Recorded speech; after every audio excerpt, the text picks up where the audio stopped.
Si les invito por favor a abrir sus Biblias en Filipenses capítulo 2, verso 19. Filipenses capítulo 2, verso 19. Este es el fin de semana que en nuestro país, en otros países pueden ser otras fechas, pero aquí en Colombia celebramos el fin de semana del amor y la amistad. No sé si ustedes hicieron eso de jugar amigo secreto y todas esas cosas que se acostumbran a hacer en las familias o en las empresas, en fin. Y bueno, providencialmente en nuestra planeación no hemos tenido eso en cuenta, pero cayó precisamente un texto. Mientras yo lo leo, quisiera animarlo a mirar el riquísimo contenido relacional y emocional en cuanto a relaciones creadas en el contexto del reino de Dios. Es decir, ¿qué es lo que hace Jesús para conectarnos con otras personas? Por favor, mire eso mientras vamos leyendo. Filipenses capítulo 2, verso 19. Pero espero en el Señor Jesús, dice Pablo, enviarles pronto a Timoteo, a fin de que yo también sea alentado al saber de la condición de ustedes, pues a nadie más tengo del mismo sentir y que esté sinceramente interesado en el bienestar de ustedes, porque todos buscan sus propios intereses, no los de Cristo Jesús. Pero ustedes conocen los probados méritos de Timoteo, que sirvió conmigo en la propagación del Evangelio, como un hijo sirve a su padre. Por tanto, a este espero enviárselo inmediatamente tan pronto como vea cómo van las cosas conmigo. Y confío en el Señor que también yo mismo iré pronto. Pero creí necesario enviarles a Epafrodito, mi hermano, colaborador y compañero de lucha, quien también es su mensajero y servidor para mis necesidades, porque él los extrañaba a todos y estaba angustiado porque ustedes habían oído que se había enfermado. Pues en verdad estuvo enfermo, a punto de morir, pero Dios tuvo misericordia de él, y no solo de él, sino también de mí, para que yo no tuviera tristeza sobre tristeza. Así que lo he enviado con mayor solicitud, para que al verlo de nuevo se regocijen y yo esté más tranquilo en cuanto a ustedes. Recíbanlo pues en el Señor con todo gozo y tengan en alta estima a los que son como él, porque estuvo al borde de la muerte por la obra de Cristo, arriesgando su vida para completar lo que faltaba en el servicio de ustedes hacia mí. Esta es la palabra del Señor y yo les exhorto a que la reciban como es, palabra de Dios. Oremos. Señor, háblanos al corazón.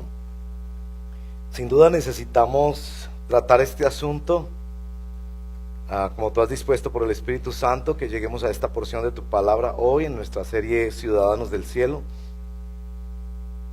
Un texto que nos hace pensar en la amistad y la fraternidad de marca cristiana, de origen en Jesús.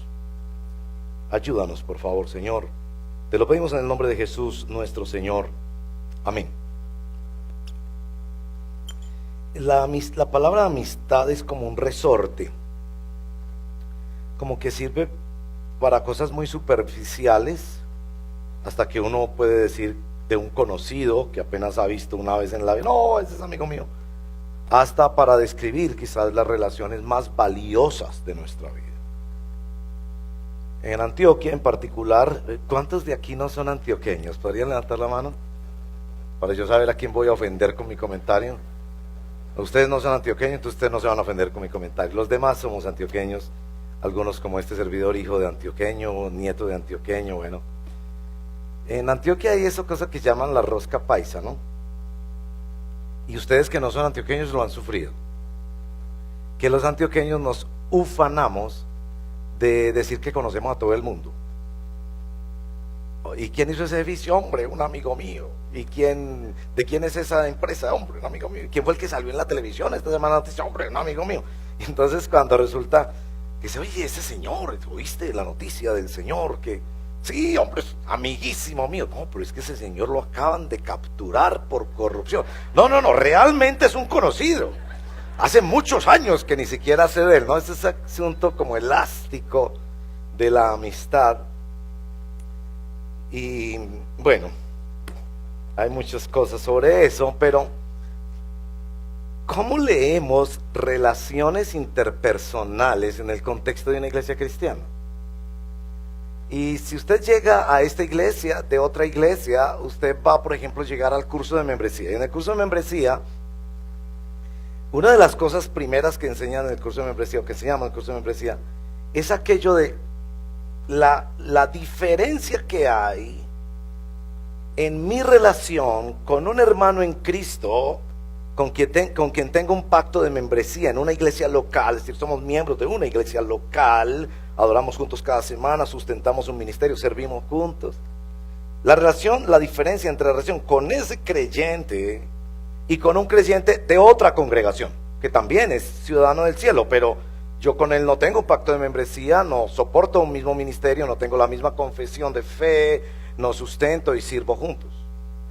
Y cuando en el libro de membresía se hace esa pregunta, ¿cuál es la diferencia entre mi relación con un creyente en mi iglesia local y con un creyente que amo mucho, es un hermano en la fe, pero de otra congregación?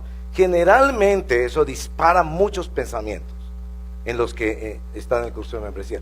De hecho, es un poco como la génesis del curso mismo de membresía, ¿cierto? Mi relación con un creyente en Cristo de otra ciudad o de otro barrio de Medellín, en fin, es igual a mi relación con un creyente en mi iglesia local en términos de cuidado mutuo, en términos de confesionalidad y compromiso ministerial.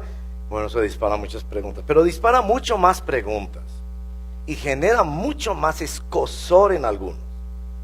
Cuando nos han escuchado decir que nosotros entendemos por la Escritura que el mandamiento de amar al prójimo, que es un mandamiento que viene desde el Antiguo Testamento, Levítico capítulo 19, que el mandamiento de amar al prójimo es diferente al nuevo mandamiento que nos habla el apóstol Juan en el Evangelio, en las epístolas, el mandamiento que Gálatas llama la ley de Cristo, y que decimos, el mandamiento viejo de amor es ama a tu prójimo, pero el mandamiento nuevo del reino de Dios es ama a tu iglesia, ama a tu hermano.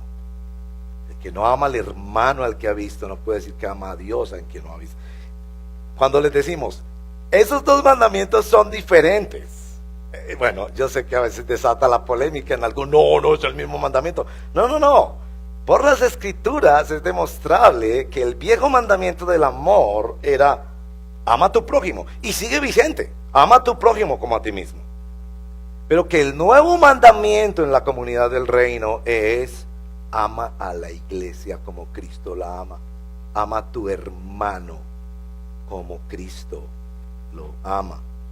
Entonces, claro, llegamos a un texto como estos y encontramos tal riqueza de relaciones, como espero ayudarles a ver, que uno empieza a darle como un poquito de envidia santa, si se puede usar ese término, y a tener un poquito de el sentimiento que acompaña el arrepentimiento. Y yo quisiera pues decirles ya desde entrada que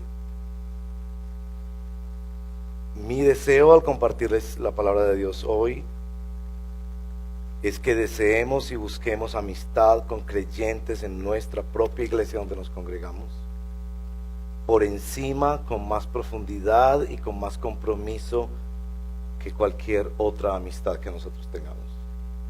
Así que les hablaré de la fraternidad, de la amistad cristiana centrada en el Evangelio. Para eso necesitamos visitar este texto en tres aspectos.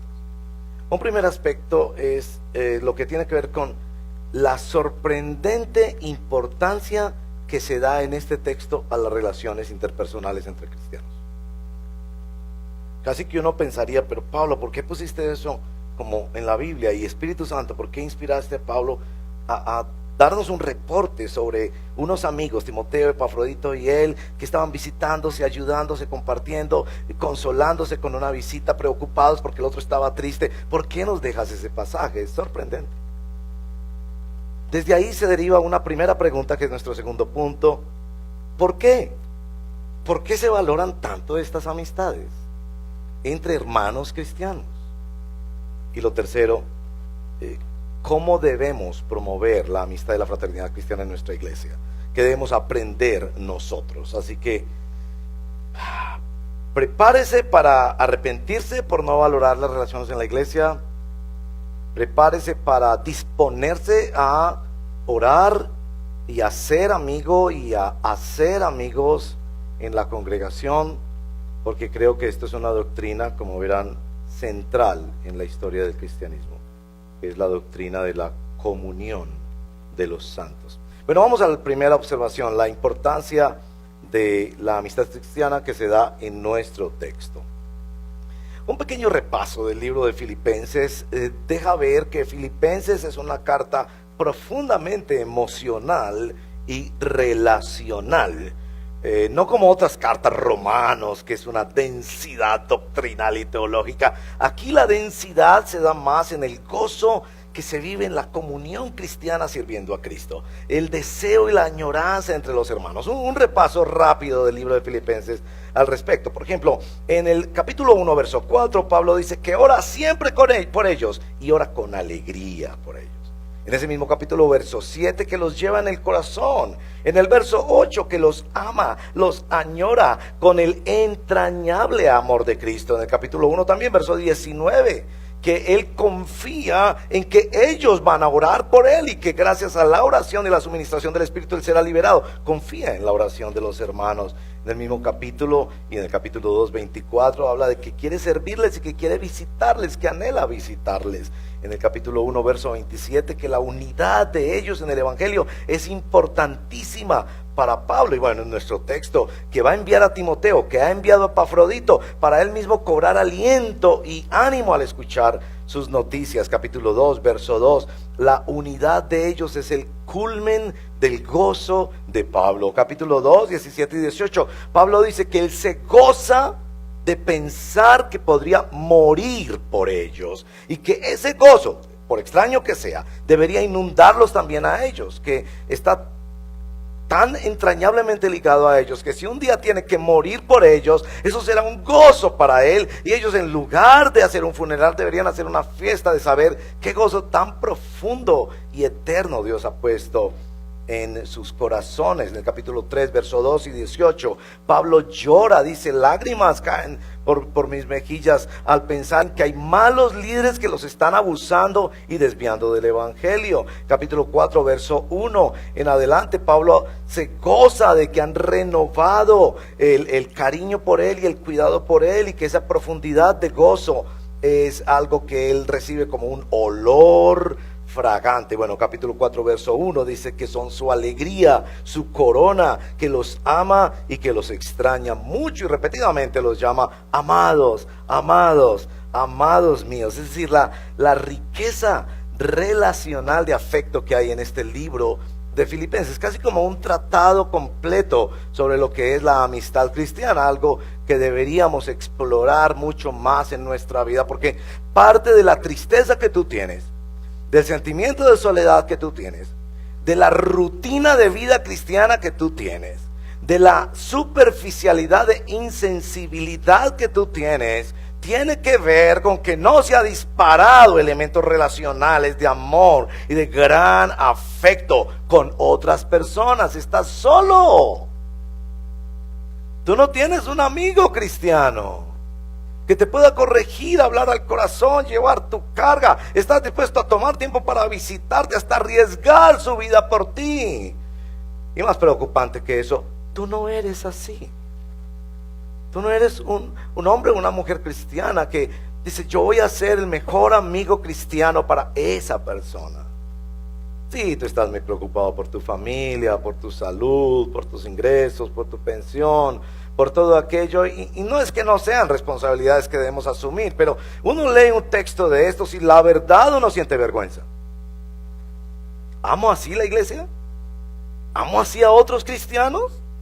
¿O soy sencillamente de aquellos que viene, recibe y se va? Y apoya con sus diezmos, y por ahí de vez en cuando es buena gente, pero la pasión y la riqueza emocional de nuestro texto, miren, tres cosas sobre el texto que nos ocupa. En primer lugar, uno nota la profunda amistad de Pablo con estos dos hombres. llama a Epafrodito en el verso 25, colaborador, compañero, hermano, servidor, mensajero. ¿Para qué?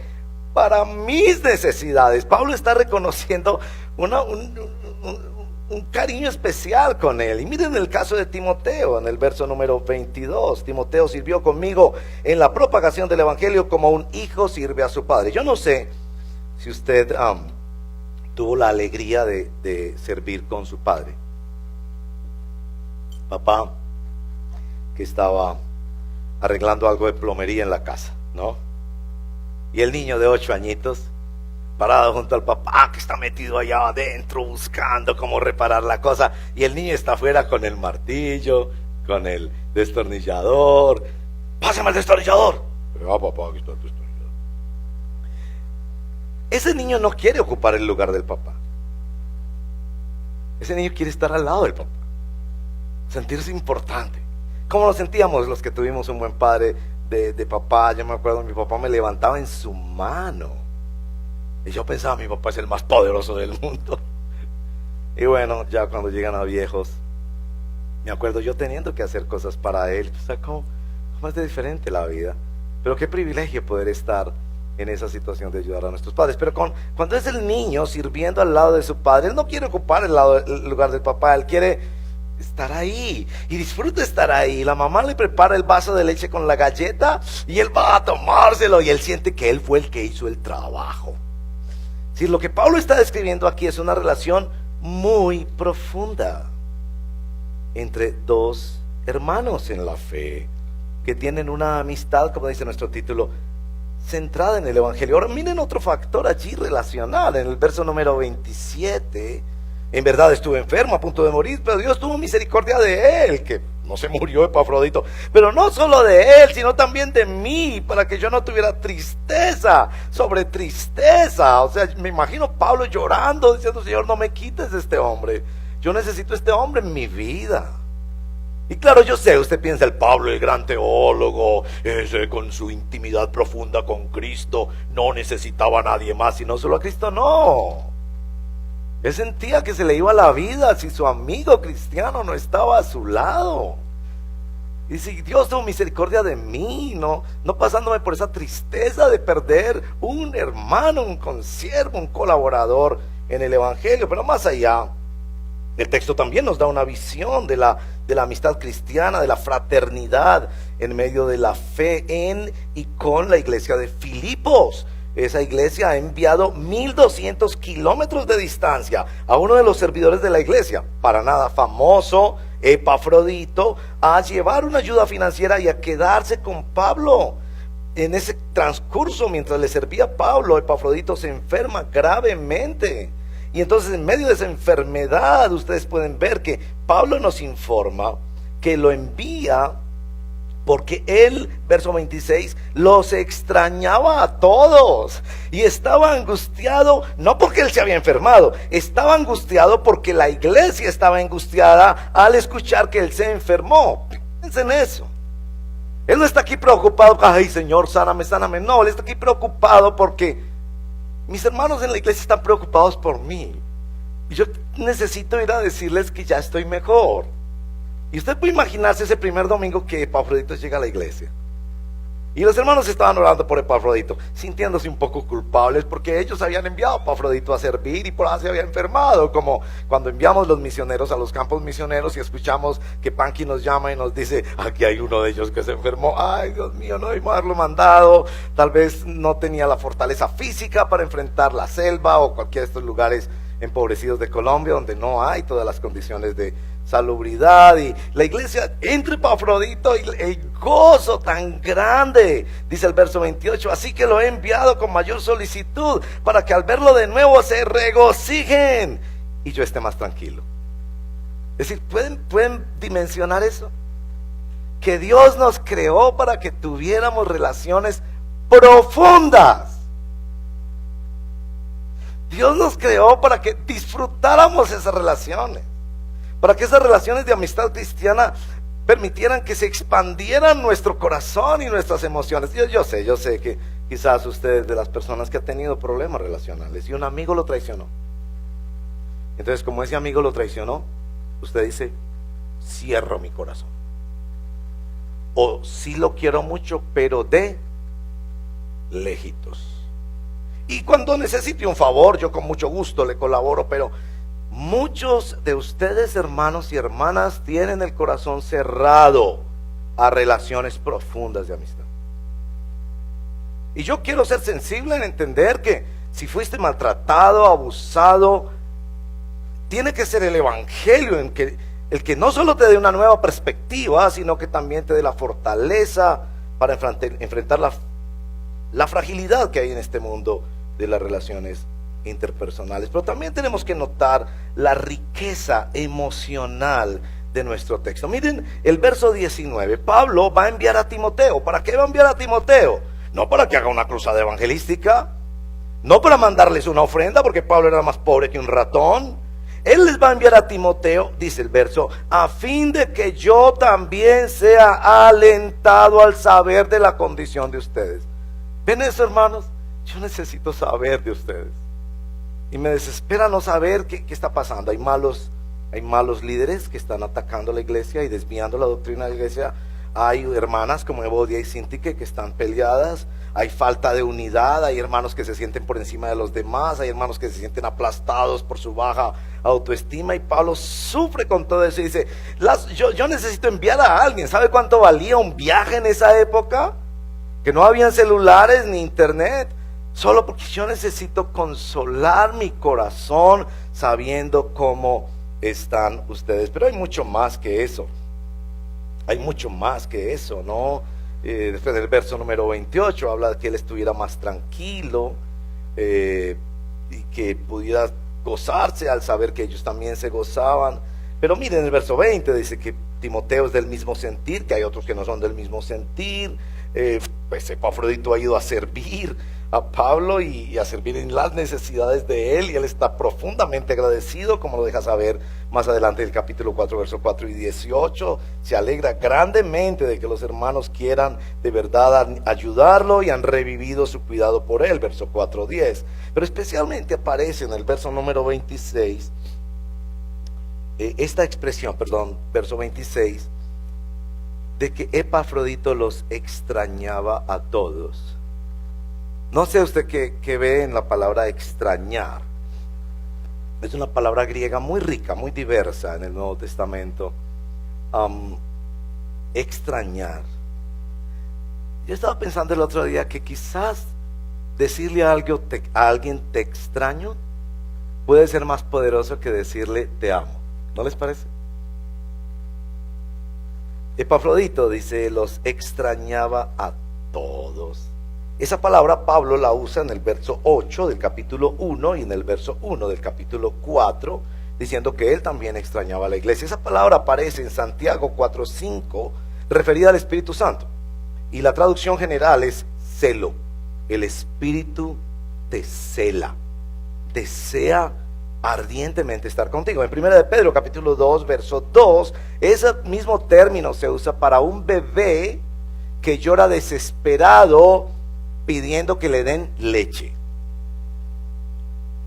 Un deseo profundo, visceral de la persona de ver a sus hermanos en Cristo. ¿Qué importancia le da la Biblia a nuestras relaciones de amistad cristianas? Entonces, nuestra pregunta es, ¿por qué se le da tanto valor a las relaciones con otros hermanos cristianos? Y en particular en el contexto de una iglesia. Tenemos ante nosotros una pieza de la revelación que orienta y corrige nuestras relaciones interpersonales. 3 factores con respecto a por qué se le da tanta importancia a la amistad cristiana. Lo primero, porque son un gran consuelo para nuestra vida. Quienes hemos pasado por grandes duelos en los últimos tiempos, el solo hecho de que un hermano venga y esté al lado de uno, no tiene que resolverle el problema, no tiene que darle nada, no tiene que decirle una palabra mágica, nada de eso. Está ahí, estoy contigo, hermano, cuenta conmigo, aunque yo no te puedo resolver el problema porque así es, pero el consuelo. En el verso 19, Pablo dice que será alentado al saber de ellos.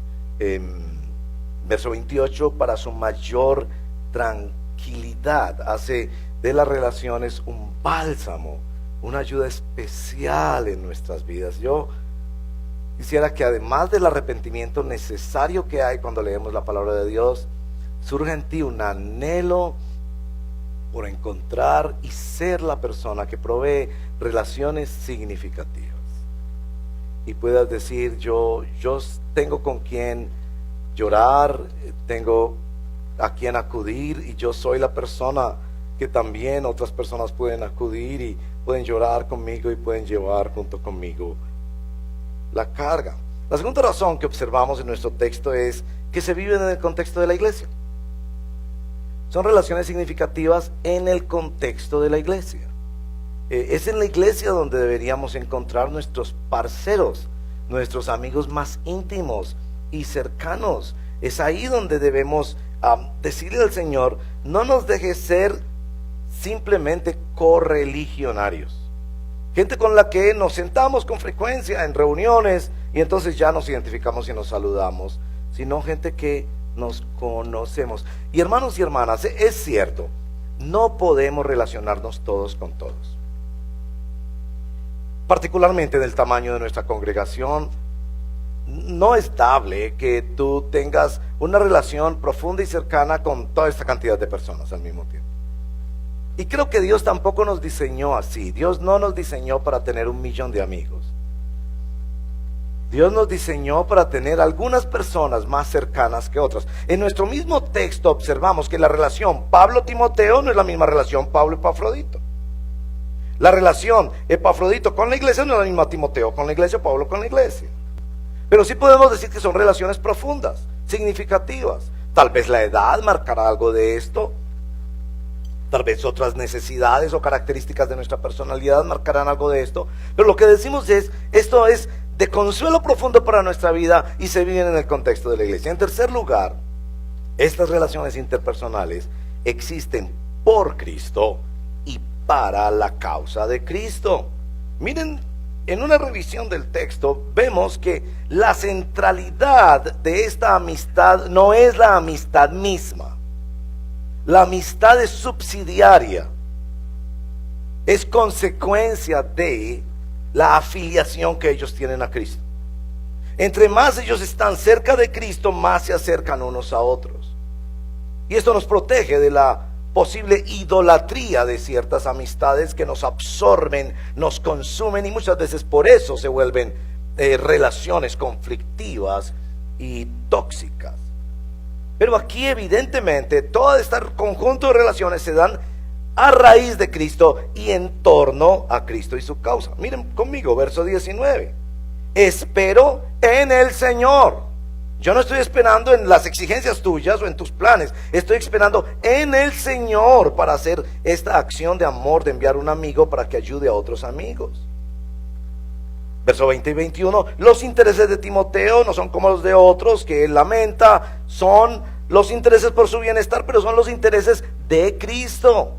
Verso 22, él me ha ayudado, no a hacer amigos, él me ha ayudado en la propagación del evangelio. Verso 24, yo quiero ir a visitarlos, pero bajo la premisa de confiando en el Señor. Verso 27, cuando el amigo estuvo a punto de morirse, él tuvo misericordia. El Señor tuvo misericordia de él, pero también tuvo misericordia. Es la misericordia de Dios, no de otras personas. Verso 29, recíbanlo en el Señor. Y él estuvo dispuesto a morir, no por mí. Él estuvo dispuesto a morir por la obra de Cristo. ¿Ven cómo esta amistad es por Cristo y es para la causa de Cristo?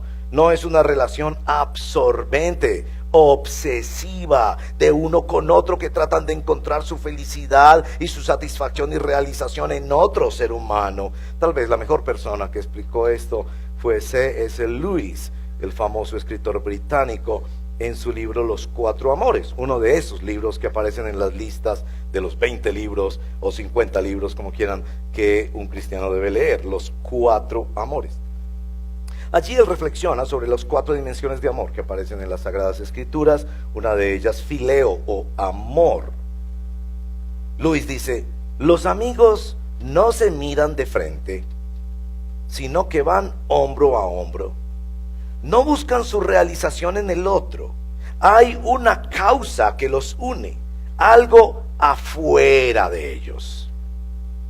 No están el uno parado frente al otro, ámame tú y si tú me amas yo te amo. Si tú me invitas a tu cumpleaños, yo te invito a mi cumpleaños, vamos a ser los mejores amigos del mundo. Y entonces tú me vas a satisfacer y yo te vas a... No. Son personas que tienen una causa más grande que ellos mismos, que se llama el Evangelio de nuestro Señor Jesucristo. Y caminando en servicio, en amor, en santidad, en lucha, en la entrega para el Evangelio, van cada vez uniéndose más, hombro con hombro. De la doctrina que estamos tratando aquí es la doctrina de la comunión de los santos. En la mayoría de los credos evangélicos, protestantes y cristianos de la iglesia, en los catecismos, en las famosas históricas confesiones de fe de la iglesia, aparece esta doctrina. Creo en la comunión de los santos. Pero, a ver, si usted tiene trasfondo católico, por favor, entiéndame. Cuando esas confesiones dicen la comunión de los santos, no está hablando de la comunión de unos personajes que se creen especiales a los que les hacen estampitas o estatuas. No, los santos en esa frase somos los pecadores redimidos por Cristo, hombres y mujeres que estamos en un proceso de santificación progresiva. Cuando decimos creo en la comunión de los santos, y bueno, uno lee un texto como estos y se pregunta, ¿realmente yo creo en la comunión de los santos? Es decir, yo creo que Cristo me ha ligado a otros seres humanos en una forma inclusive más radical y con mayores implicaciones de lo que me ha ligado a mi familia de origen. Entre otras cosas, porque yo le informo, su mamá, su esposa, sus hijos, serán su mamá, su esposa, sus hijos, hasta el día que usted se muera. ¿Usted sabía eso? Es decir, usted va a llegar al cielo, yo voy a llegar al cielo a ver a mi papá, y lo voy a ver como un hermano en Cristo. La única relación eterna en esta tierra, ¿ustedes saben cuál es? La única relación humana eterna en esta tierra es la nuestra.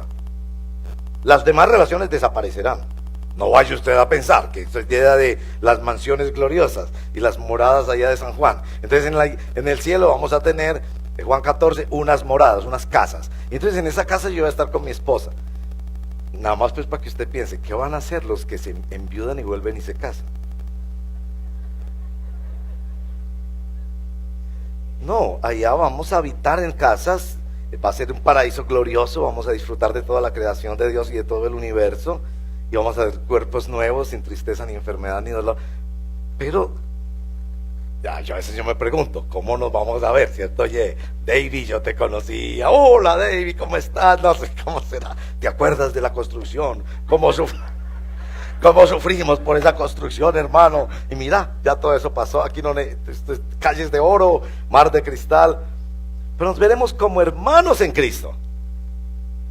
Y por eso es tan importante para cuando tocamos doctrina, los ancianos y los pastores de la iglesia hemos venido, como decimos, metiendo el diente más profundamente en la famosísima y preciosísima Confesión Bautista de Londres de 1689.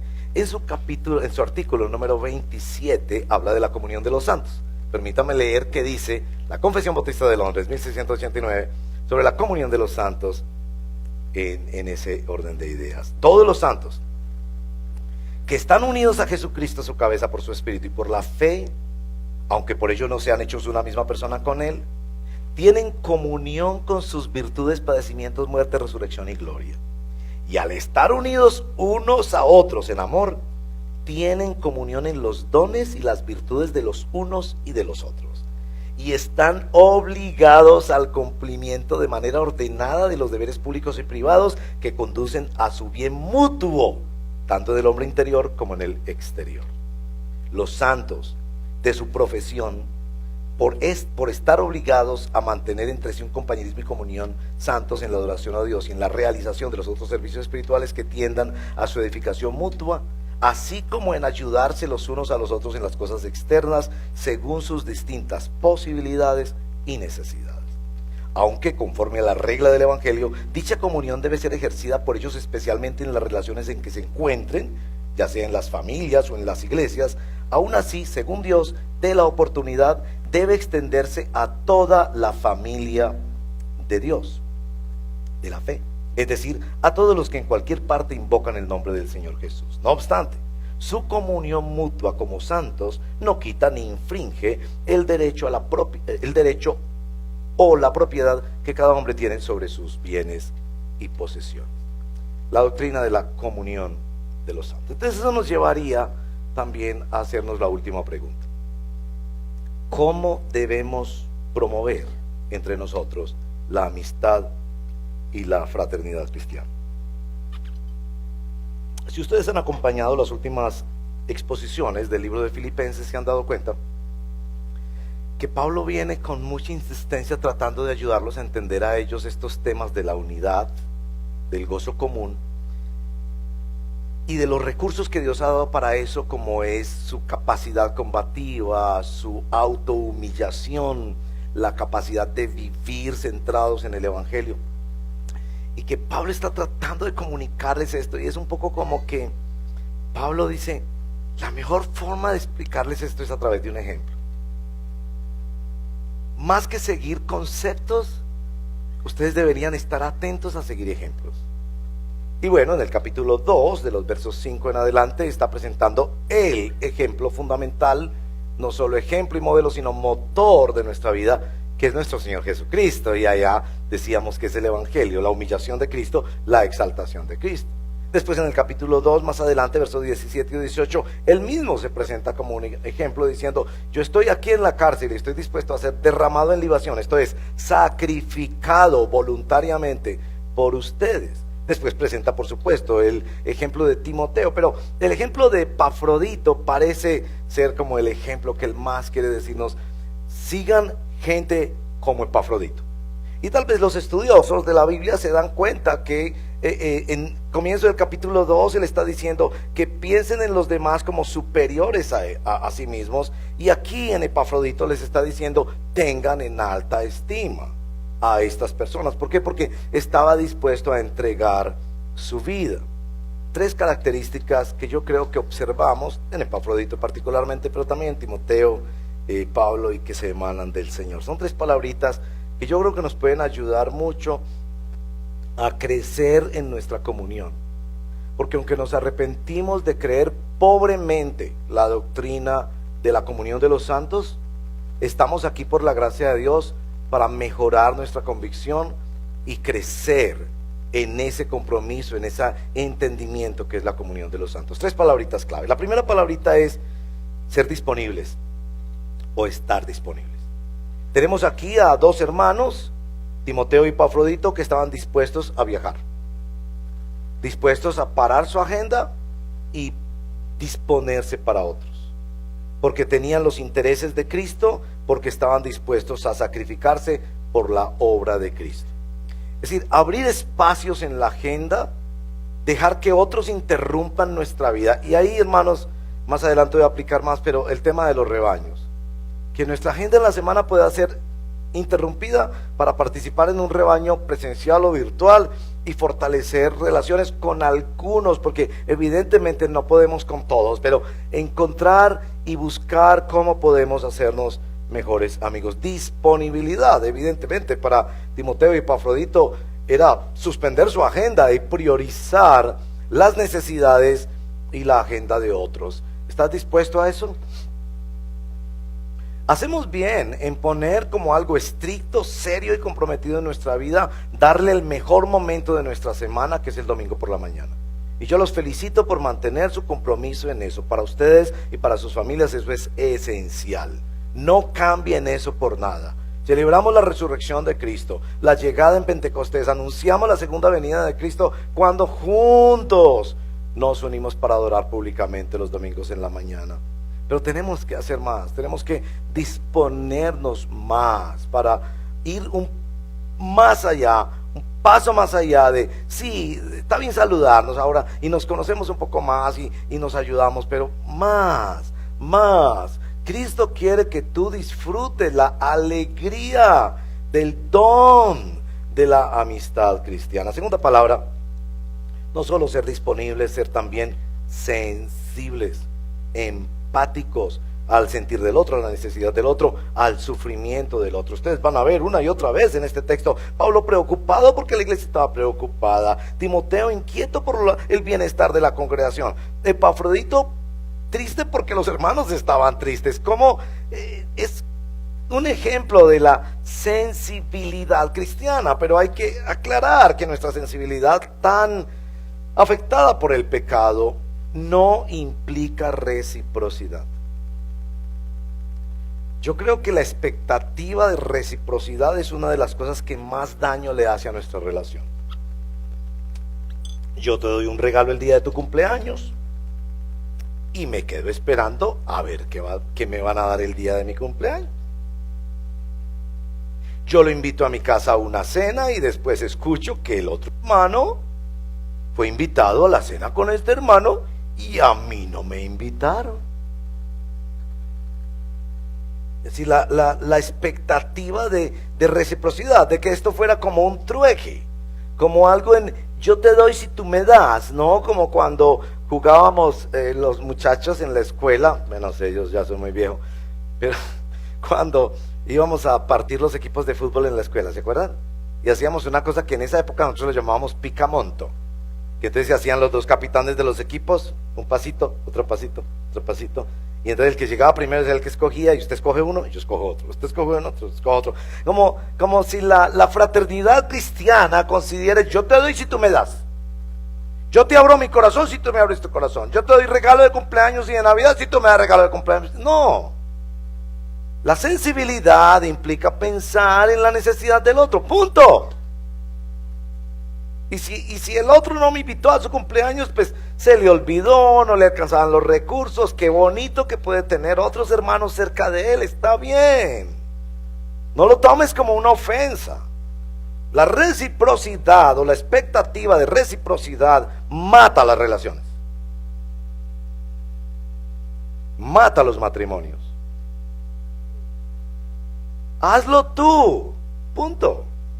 Siembra tú, ama tú, sirve tú. Yo estoy seguro que lo más probable es que sí te van a dar regalo y sí te van a invitar, pero no lo hagas por eso. De eso no se trata. Se trata de ser sensible.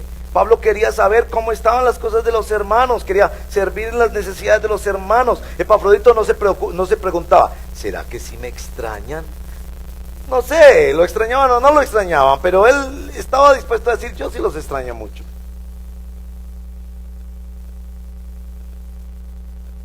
Y la tercera palabra, no solo ser disponible y sensible, sino ser confiable.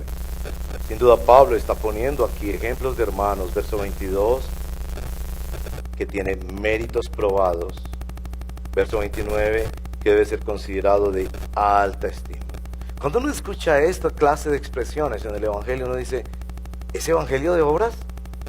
¿Es que estas personas se habían ganado la gracia y el amor de Dios porque eran gente de méritos probados y de alta estima? Y evidentemente por el contexto de nuestro libro de Filipenses no es así. Ellos habían derivado eso de Cristo. Eran los intereses de Cristo. Era Cristo el Señor de su vida. No sé si se dieron cuenta. Yo a veces me pregunto, ¿qué piensan las personas que nos visitan y nunca han ido a una iglesia cristiana? Cuando escuchan un canto como esta mañana que cantamos, renuncio a mi voluntad. Sí, un periodista hace un videíto de ese momento de un grupo de personas declarando, cantando esto, renuncio a mi voluntad. Eso debería sonar absolutamente extraño. Estas personas van a ser autómatas que obedecen a un pastor o a un líder. Y para el texto es claro que estos hombres habían renunciado a su voluntad porque Cristo es su Señor. No por el pastor de la iglesia o por la iglesia o por la compasión a la necesidad de los otros que los movió, sino porque Cristo era quien mandaba en su vida. Cristo también es la fuente de donde emana esta forma extraña para el mundo de comprender las relaciones interpersonales. Bueno, llegamos a nuestra conclusión.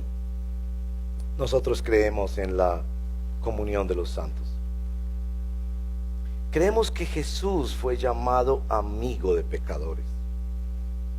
Pero creemos que Jesús de manera especial, en el capítulo 15 de Juan, llamó a quienes escogió e hizo sus discípulos como a nosotros. Ya no los llamo siervos, sino amigos. Porque los siervos no conocen la voluntad de su Señor, pero yo les he contado todas las cosas que he oído de mi Padre. Hay una relación de conocimiento especial que Jesús llama amigos, y está haciendo una alusión a textos del Antiguo Testamento cuando el Señor dice: esconderé esto yo a Abraham, mi amigo. O Moisés, que fue llamado amigo de Dios. Sin duda somos llamados a vivir la amistad o la fraternidad cristiana centrada en el Evangelio. Entonces aquí pensamos, bueno, ¿qué vamos a aplicar? ¿Y qué podemos aplicar esta semana? Si usted todavía no pertenece a Cristo, si todavía su corazón no ha sido invadido por la gracia de Dios para el arrepentimiento y la fe necesarios para la salvación, si usted no ha sido nacido de nuevo, yo quiero darle una muy buena noticia. Jesús quiere ser tu amigo. La palabra de Dios ha revelado que no hay mejor amigo que aquel que da su vida por aquel que ama, y Jesús dio su vida por ti. Él quiere ser tu amigo. Y aunque haya muchas personas en la vida que te hayan defraudado, a todos nos han defraudado, quiero decirte que Jesús es el amigo perfecto. Y es tan perfecto que te enseña a ser amigos y te da nuevos amigos. No tienes que vivir en un mundo solo y quebrantado, prevenido y lleno de miedo de establecer relaciones. Jesús es el amigo de tu alma que te ayuda y te libera para tener otros amigos. Ven a Jesús, ríndete a Él como tu único y suficiente Señor y Salvador. Ven a Él en arrepentimiento y fe. Para quienes ya pertenecemos a Cristo, dos aplicaciones. La primera, demos gracias al Señor por la iglesia. Demos gracias al Señor porque en la iglesia hemos encontrado y podemos encontrar personas que caminan hombro a hombro con nosotros, que han sido tocados por el Espíritu Santo y a quienes podemos llamar amigos del alma, con quienes podemos tener una fraternidad que el mundo no ofrece y que el mundo no da, y que podemos buscar eso en la iglesia.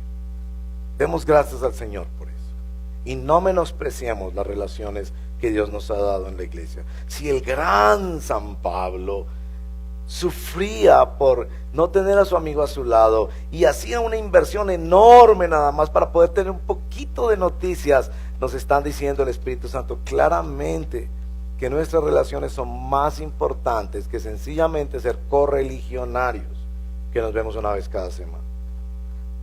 Segunda aplicación.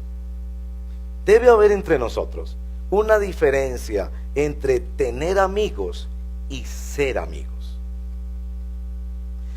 Yo no creo que Dios quiere que tengamos amigos. Ya esa frase en sí mismo es cuestionable. Proverbios nos ha dicho: el que quiera tener amigos tiene que mostrarse amigo. Es decir, que hay algo que tiene que pasar en nuestro ser primero. Que la cosa es de aquí para allá, no de allá para acá. Los amigos no son piezas para coleccionar, para ver cuándo me sirven o cómo puedo mencionar esos amigos cuando conviene para granjearnos una mejor hoja de vida. No, lo que el Señor quiere es que seamos amigos. ¿Sí? Él quiere tratar con nuestro ser, que estemos dispuestos a quebrar nuestras agendas para hacernos disponibles a otros, que estemos dispuestos a quebrar nuestro corazón duro para ser sensible a las necesidades de otros, que estemos dispuestos a ganarnos la confianza en medio de la congregación para que los demás nos busquen y cuenten con nosotros en sus horas más difíciles. 3 cositas prácticas que podemos hacer. Vinculémonos a rebaños. En los rebaños podemos encontrar las personas a quienes Dios nos permita servir como amigos y a quienes nos mostremos como disponibles, sensibles y confiables para ver cómo Dios nos bendice y ensancha nuestra alma con la riqueza y la bendición de esta doctrina que debemos creer más profundamente, que es la doctrina de la comunión de los santos. Hospedaje para Muestra Cristo. Hay 100 personas que pagaron los tiquetes y aman sus tiquetes porque hace rato no hay tiquetes, entonces me imagino que están aferraditos a sus tiquetes. Compraron algunos ya su tiquete en bus o en avión, pero no tienen dónde llegar a Medellín. Y están escribiendo todos los días a la oficina para decir: nosotros queremos ir a Muestra Cristo, ya tenemos el tiquete, ya compramos, pero nosotros no tenemos plata para pagar un hotel. Y saben, el don de la hospitalidad es un mandamiento en el Nuevo Testamento, especialmente a la iglesia, para la iglesia. Si ustedes van a buscar esa enseñanza en el Nuevo Testamento, se encontrarán que es exclusivamente para darla a cristianos, especialmente porque en aquella época había toda esta persecución, la iglesia clandestina, etcétera. Entonces los hermanos no podían llegar a otros lugares, llegaban con otros hermanos cristianos. De hecho, dicen que abrir la casa para hospedar es una marca del verdadero liderazgo cristiano, de acuerdo a 1 de Timoteo. Les ruego en el Señor considerar abrir sus casas para rebaños, para hospedar hermanos que vienen 2, 3 días para Muestra Cristo, se acercan al Inforredil, ahí en el atrio, y ahí pueden decir: yo puedo hospedar una señora o una pareja, o tengo 3 camitas, y ahí pueden estar los hermanos y ellos les conectan y hacen toda la gestión. Tercera aplicacióncita, yo no sé, yo creo que es legítimo y les hablaré más de eso, pero mi esposa debería ser mi mejor amiga. Es decir, está bien que es mi esposa, yo debo cuidarla, amarla como Cristo amó a la iglesia, honrarla, respetarla. Pero hay algo también en el matrimonio de la fraternidad cristiana si ambos somos cristianos. Y el 30 de septiembre vamos a hacer esta inversión de tiempo en cuidar nuestra relación de parejas, pero también en conocer otras parejas. Y ahí vamos a poder fortalecer la relación. Así que a los que no se han inscrito, de nuevo, anímense a Amor y Gracia el 30 de septiembre. Aplicaciones particulares: que el Señor nos ayude, hermanos y hermanas, a hacer clara distinción entre el mandamiento de amar al prójimo y la ley de Cristo, amar a los hermanos en la fe.